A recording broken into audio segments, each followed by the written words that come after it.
ప్రస్తుతం వస్తున్న సినిమాలు, వాటి ఇతివృత్తాలు, తీసే పద్ధతులు, వాటిని ప్రమోషన్ చేసే పద్ధతులు, దానికి అవలంబించే స్వార్థపూరిత దురాశాపూరిత మార్గాలు పిల్లల్ని, యువతని, సమాజాన్ని ఎలా అనర్థాలకు గురిచేస్తోందో సమగ్రంగా విశ్లేషిస్తున్న శ్రీ భాగవతుల కుటుంబరావు గారి ప్రసంగంలో.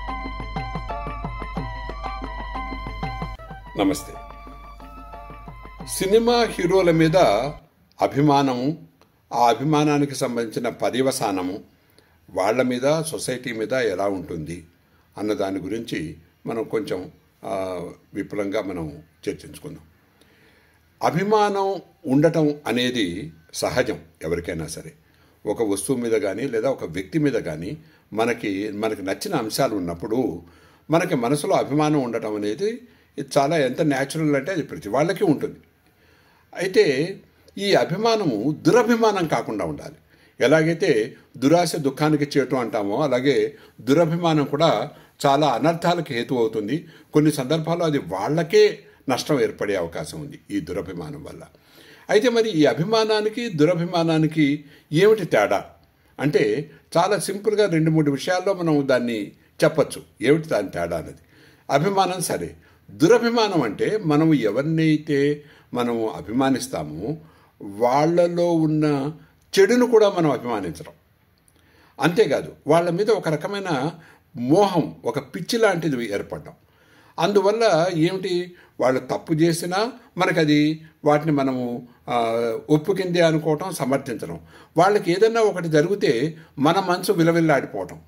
అయితే అంతేకాదు ఇంకొకటి ఏమిటంటే వాళ్ళల్లో చిన్న గొప్పని చాలా గొప్పగా చెప్పడం, చిన్న విషయాన్ని గొప్పని చాలా హైలైట్ చేసి చెప్పడం, ఎంతో పెద్ద పెద్ద లోపాలని కూడా మనం దాన్ని కవర్ చేయడానికి ప్రయత్నించడం, వారిని ఎవరైనా అంటే వారి మీద విపరీతమైన కోపాన్ని మనం ప్రదర్శించడం, ఎప్పుడూ అభిమానం మనం ఎవరినైతే అభిమానిస్తామో వాళ్ళ ధ్యాసలోనే ఉండి మనం నిత్యకృత్యం మనం చేయవలసిన పనులు అది ఏమైనా కావచ్చు, మన చదువు కావచ్చు, ఉద్యోగం కావచ్చు, కుటుంబం కావచ్చు, వీటన్నిటిని విస్మరించి అందులోనే ఉండటం.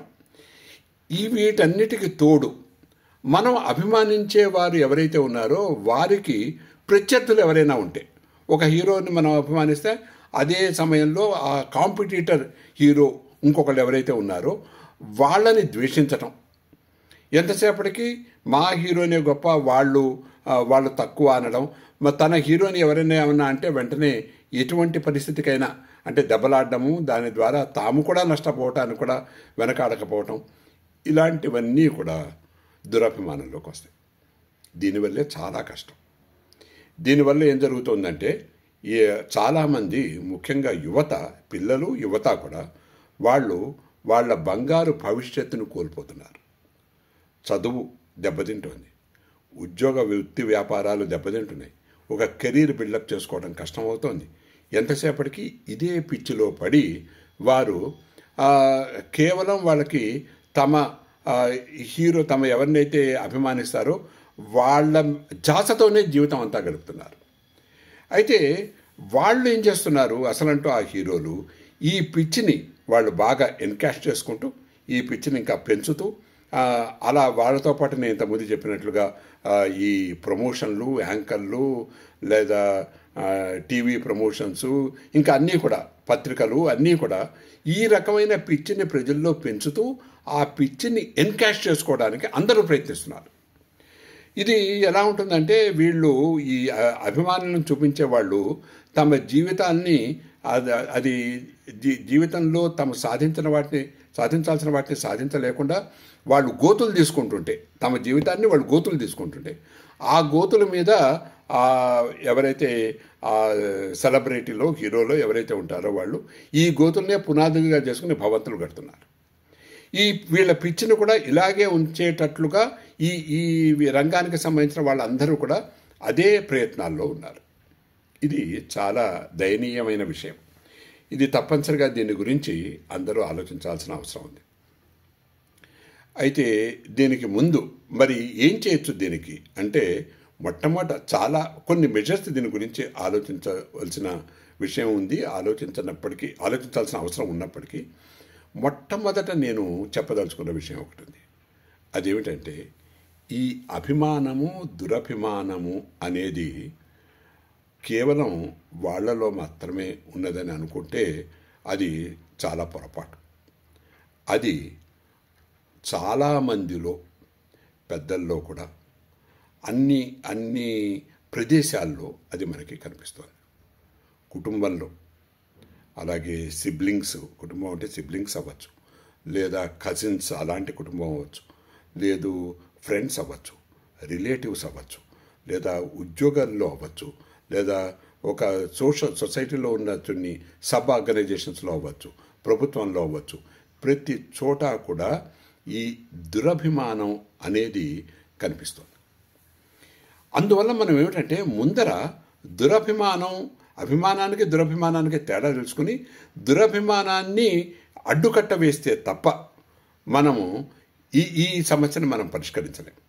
ఎందుకనంటే ప్రతి ఒక్కళ్ళు ప్రతి రంగంలోనూ అలా ఉన్నప్పుడు మనము కేవలం ఈ పిల్లలు మాత్రం ఇలా ఉన్నారు అని అనడంలో అది అది సరైన విషయం కాదు. ఇది ఎలా అని అడగచ్చు అందరూ కూడా. ఇది ఏమిటంటే కేవలం ఏదో ఊహించి చెప్పేది కాదు. సమాజంలో అన్ని చోట్ల ఉండటాన్ని, అన్ని చోట్ల చూసి విషయాన్ని చెప్పడం ఇది చాలా సూక్ష్మమైన విషయం. ఇది అందరూ ఆలోచించాల్సిన విషయం. దీని ద్వారా చాలా కుటుంబాలు కూడా బాగుపడే అవకాశం ఉంది. తద్వారా మన పిల్లల్ని కూడా ఆ వైపు వాళ్ళని ఆలోచింపజేసే అవకాశం ఉంది. ఫస్ట్ మనం కాన్సెప్ట్ చూసుకోవాలి. కాన్సెప్ట్ తర్వాత ఆ కాన్సెప్ట్ని ఎలా మనం బిల్డ్ చేయటం అనేది ఆలోచించాలి. సైన్స్ అనేది ప్రధానం. ఫస్ట్ సైన్స్ నుంచి టెక్నాలజీ, దాన్ని ఎలా అప్లికేషన్ అన్నది అది మనం అప్లై చేయటం అనేది టెక్నాలజీ. సైన్స్ని application of science is technology. So ఇప్పుడు మనం సైన్స్ అంటే కాన్సెప్ట్ ఏమిటి అన్నది ఆలోచిద్దాం కొంచెం. అసలు ఇక్కడ అభిమానం దురభిమానం ఏమిటి చెప్పాను, ఇందాకనే మనం మాట్లాడుకున్నాం. ఇది చాలా చోట్ల కనిపిస్తుంది. ఒక కుటుంబం తీసుకుందాం. కుటుంబంలో ఒకరిని బాగా అభిమానించడం, అది దురభిమానం దాకా వెళ్ళడం, వాళ్ళని పొగడడం, హైలైట్ చేయడం, వాళ్ళ తప్పుల్ని కూడా కవర్ చేస్తూ ఉండటం, ఇలాంటివి. ఇంకొకరిని అంటే వారి ప్రత్యర్థి అనుకునే వాళ్ళని ఎవరైతే ఉన్నారో వాళ్ళని మనసులో అది కారణం ఏమన్నా కావచ్చు, వీళ్ళ ప్రత్యర్థులు అన్న కారణం కావచ్చు, లేదా జలసి అయినా కారణం కావచ్చు, ఏదైనా సరే వాళ్ళలో ఉన్న మంచితనాన్ని కూడా పైకి రానియకుండా అడ్డుకట్టవేయటం, లేదు వాళ్ళలో ఉన్న ఉత్సాహాన్ని ఏదో ఒక మాటలతో కానీ తమకున్న వయస్సు లేదా తమకున్న అక్కడున్న పొజిషను, ఆ కారణాన్ని వాటి ద్వారా వాళ్ళ యొక్క ఉత్సాహాన్ని చెడదీయటం, మొరేలు దెబ్బతీయటం, ఇలాంటివి చేస్తున్నవి మనము మన నిత్య జీవితంలో చూస్తున్నాం. కుటుంబాల్లో చూస్తున్నాం, అలాగే ఫ్రెండ్స్లో చూస్తున్నాం, అదేవిధంగా ఆర్గనైజేషన్స్లో కూడా చూస్తున్నాం. ఆర్గనైజేషన్స్లో కూడా ఏమిటంటే మనం ఎవడైతే మనకి ఒక బాస్ ఉంటే తన దగ్గర పనిచేసే వాళ్ళు ఎవరున్నారో ఒకరిని బాగా ఇష్టపడితే వాడి తప్పుల్ని కూడా మనం ఒప్పుల కింద చెప్పడం, వాడిని కవర్ చేస్తూ ఉండటం, ఇంకొకళ్ళు నిజంగా సరైన సక్రమమైన పద్ధతిలో పనులు చేస్తూ ఆర్గనైజేషన్కి ఏదైనా ఉపయోగించబడేవాడైనా సరే వాడిని ఏదైనా జస్ట్ మరీ క్రైసిస్ టైంలో మాత్రం ఉపయోగించుకుని మిగతా సమయాల్లో పక్కకి పెడుతూ ఉండటం. సో ఇలాంటివన్నీ కూడా దురభిమానం కిందకి వస్తాయి. దీని ద్వారా పర్యవసానం ఏం జరుగుతుంది? పర్యవసానంలో ఇక్కడ రెండు పార్టీలు ఉన్నాయి. ఒకటి, మనం ఎవరి పట్ల అయితే దురభిమానం చూపిస్తామో వాళ్ళు. రెండోది, మనం ఎవరినైతే ద్వేషించడము లేదా తస్మదీయులు అనుకుని కొంచెం పక్కకి పెడతామో వాళ్ళు. వీళ్ళ విషయంలో ఏమవుతుంది అన్నది. మొట్టమొదట మనం ఎవరి మీద అయితే ప్యాంపర్ చేసి దురభిమానం చూపిస్తామో వాళ్ళు రెచ్చిపోతారు. ఇంకా రెచ్చిపోయి వాళ్ళు కూడా ఒక రకమైనది, ఏ రకమైన పరిస్థితికి వాళ్ళు వస్తారంటే, మేము ఏది చేస్తే అదే గొప్ప, ఎందుకంటే మీరు ఏది చేస్తే అదే గొప్ప అని వీళ్ళు అంటున్నారు. ఎవరు? ఈ అభిమానులు, దురభిమానం చూపించేవాళ్ళు. వాళ్ళు ఎవరైనా అవ్వచ్చు, ఫ్యామిలీ మెంబర్స్లో ఎవరైనా కావచ్చు, ఎవరి పట్ల అయినా చూపించవచ్చు వాళ్ళు. ఇట్లా వాళ్ళు రెచ్చిపోతారు. రెచ్చిపోవటంతో పాటు ఒక ప్రాబ్లం ఏమవుతుందంటే వాళ్ళకి ఏది కరెక్ట్ ఏది కరెక్ట్ కాదు అన్న విచక్షణని కోల్పోతారు. ఎందుకంటే అటువంటి పరిస్థితులకే వాళ్ళు ఎక్స్పోజ్ అవ్వరు కదా. వాడిని బాగా ప్యాంపర్ చేస్తూ వెళ్తుంటే వాళ్ళు అన్నీ నేనే గొప్ప అనుకునే పద్ధతిలో వెళ్తారు. వాళ్ళకు ఒక్కొక్క సమయంలో జీవితంలో ఏది కరెక్ట్ ఏది కరెక్ట్ కాదు అనేలాంటిది ఆలోచన పద్ధతి దెబ్బతిని ఇంకా తర్వాత ఏమిటంటే ఏదో వాళ్ళకి ఇష్టం వచ్చినట్లు అదే ర్యాండమ్గా వాళ్ళు ప్రవర్తిస్తూ ఉంటారు. దానివల్ల ఏం జరుగుతుంది ఏమిటన్నది అది వేరే విషయం, ఇంకా వాళ్ళ లైఫ్ని బట్టి అది ఆధారపడి ఉంటుంది. మొత్తం మీద మాత్రం వాళ్ళు ప్రాపర్ డైరెక్షన్లో వెళ్ళరు. వాళ్ళు కూడా మనం ఎవరినైతే, ఎందుకంటే రెచ్చిపోతారు వాళ్ళు, ఎంతసేపటికి మేమే గొప్ప అనుకుంటారు. రెండో వైపు చూడండి, ఎవరినైతే మీరు జలసీతో కానీ మరే కారణాల వల్లైనా కానీ ఇప్పుడు మీరు అభిమానించే వాళ్ళకి అదే వయసు వాళ్ళు, అదే వాళ్ళకి వాళ్ళ సమకాలికులు, వాళ్ళ వాళ్ళకి రైవల్స్ అంటే డైరెక్ట్ కాంపిటీటర్స్ అవ్వాల్సిన అవసరం లేదు. వాళ్ళు ఇదే ఫీల్డ్లో ఉన్నవాళ్ళు, లేకపోతే సేమ్ ఏజ్లో అదే రకమైన పద్ధతిలో ఉన్నవాళ్ళు, వాళ్ళని మీరు డౌన్ చేస్తున్నారు అలా చాలా సందర్భాల్లో. ఎందుకనంటే వీళ్ళని ప్రమోట్ చేయడానికి వాళ్ళని డౌన్ చేయటం అనేది, అది జలసీ వల్ల కూడా కావచ్చు, ఇంకే కారణాల వల్ల కూడా కావచ్చు. వాళ్ళ వల్ల కూడా కొన్ని రకాలైన ప్రాబ్లమ్స్ వస్తాయి. అప్పుడు ఒకటి, వాళ్ళు ఏమిటి మనం ఎంత బాగా ఉంటున్నా కూడా వీళ్ళు ఇట్లా మనల్ని ఇలా ప్రవర్తిస్తున్నారు అనే ఆలోచనతో అయితే వాళ్ళు డిప్రెషన్లోకి వెళ్ళిపోవచ్చు, లేదా న్యూనతాభావం అంటాం, అదే మన తక్కువ అనే పద్ధతిలో, ఇన్ఫీరియారిటీ కాంప్లెక్స్, న్యూనతాభావం. రెండవది, ఇలా బాగా ఎక్స్పోజ్ అయిన తర్వాత కొంతమంది ఈ ఎవరినైతే తన రైవల్ని వాళ్ళు బాగా అభిమానంగా చూస్తున్నారో వాళ్ళ మీద కోపం ఏర్పడచ్చు, వాళ్ళకి మనసులో తెలియకుండా ఒక కోపం ఏర్పడచ్చు. ఆ కోపంతో కూడా వాళ్ళు ఆ కోపాన్ని మనసులో పెంచుకోవచ్చు. మూడో విషయం ఏమిటంటే, ఇంకొక విషయం అంటే కోపానికి సంబంధించిన విషయం ఏమిటంటే, వాళ్ళు కొంచెం ఎక్స్ట్రీమిస్టుల కింద తయారవ్వచ్చు. అంటే వాళ్ళ భావాలు అవన్నీ కూడా, అంటే ఈ కోపంతో వాళ్ళు ఎక్స్ట్రీమిజం చూపించవచ్చు. ఇవన్నీ కాకుండా చివరిది ఒకటి ఉంది, అదేమిటంటే వాళ్ళు కొంచెం తెలివైన వాళ్ళైనా, కొంచెం ఆలోచించగలిగిన వాళ్ళైతే వాళ్ళు ఏమిటి వీళ్ళు మనల్ని ఇలా, మనం ఇంత మంచిగా ఉన్నా కూడా మనల్ని వీళ్ళు ఎందుకని తక్కువగా చూస్తున్నారు కాబట్టి, అంటే ఏదో జెలసీ అయి ఉంటుంది. అది కూడా మనలో ఉన్న మంచి క్వాలిటీస్ వల్లే జెలసీ అయింది. అయితే ఒక పని చేద్దాం, మనం అవసరమైనంత వరకు ఉండి మిగతాది వీళ్ళని ఇగ్నోర్ చేద్దాం. ఆ తర్వాత నాకున్న మంచి క్వాలిటీస్ వల్లే కదా వీళ్ళు ఇలా చూపిస్తున్నారు కాబట్టి ఇది సెల్ఫ్ కాన్ఫిడెన్స్ కింద తీసుకుని ఇంకా పైకి ఎదుగుదాం అనే పద్ధతిలో కూడా వెళ్తారు.